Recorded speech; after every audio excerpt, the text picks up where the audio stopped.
اهلا بكم في برنامج العالم، ما تنسوش تعملوا اشتراك ولايك وتفعلوا الجرس ليصلكم كل جديد. فيديو النهارده عن الهجاص رضا عبد العال. قلت لكم ده هجاص، ده هجاص بيهجص على الناس كلها، وده واحد مريض نفسي وتعب نفسيا، والاهل عملوا له عقده نفسيه وهو مش طبيعي، لانه طبعا هو بيعمل تعصب وفتنه في الرياضه المصريه، هو منبع للتعصب وفتنه في الرياضه المصريه. طبعا هو شخص كاره وحاقد وغلاوي جدا تجاه النادي الاهلي. الاهلي عمل له مرض نفسي وعمل له تعب نفسي وعمل له عقده نفسيه بجد يعني. فطبعا هو بيحب يسير الجدل بكلامه بتاع تعصب فتنه، وبيحب الترند واللقطه. فطبعا هجاص طبعا هو بيقول كلام بشع عن النادي الاهلي، محترم عن النادي، كلامه بينم عن التعصب فتنه في الرياضه المصريه. طبعا هو بيكتب كلام كله كذب وافتراءات عن النادي الاهلي، بيقول حاجات اصلا مش موجوده على ارض الواقع، بيقول حاجات اصلا من وحي خياله.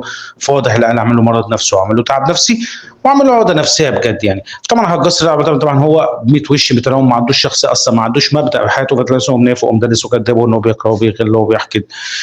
والشر ما تجاه النادي الاهلي عمل مشكله وعمل له عقده من سنين، لانه هو بيكره وبيغل تجاه النادي الاهلي. طبعا فيديو بجد والله العظيم يعني حاجه في منتهى الكذب وحاجه غير محترمه وحاجه في منتهى التعصب فتنه.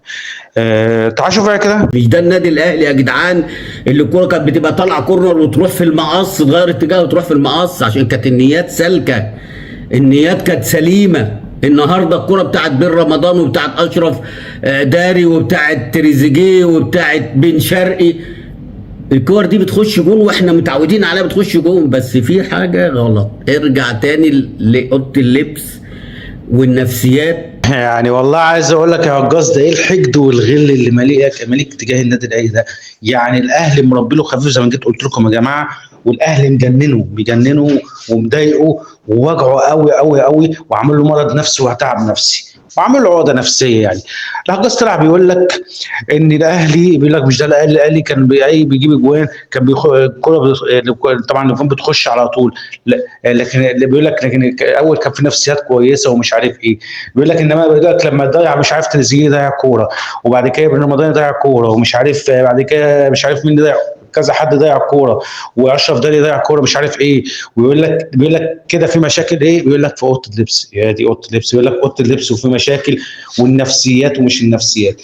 بص يا هجاص، عشان اعرفك بس، ده اكبر حاجه يعني، دي اكتر ده من يعني ده من الدلائل برضه من الفيديو اللي هو بيقولها. دليل بيقول لك ايه يعني؟ ده يدلك ان هو ما بيفهمش كوره.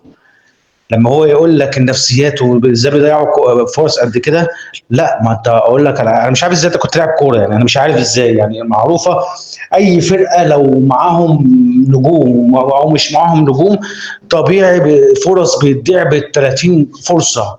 وعلى بص يعني بص بره في الدوريات بره هتلاقيهم يعني بيضيعوا فرص كتير جدا جدا جدا جدا، والماتش بيخلص تعادل او خساره او ايا كان.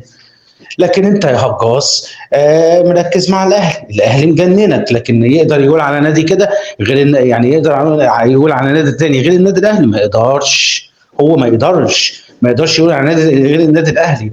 يعني ما يقدرش مثلا لو مثلا بيراميدز ضيع فرص كتير جدا ومعاه نجوم ومش عارف ايه وكذا وكذا وتعادل، ما يتكلمش ولا يقول اي حاجه، يطلع اي حاجه وخلاص. لكن هو عشان الاهلي وجعه والاهلي مربي له الخفيف، وهيفضل الاهلي مجننك يا هجاص، ويفضل الاهلي مربي لك الخفيف ومجننك ووجعك ومضايقك قوي وعامل لك عقده نفسيه جدا يعني.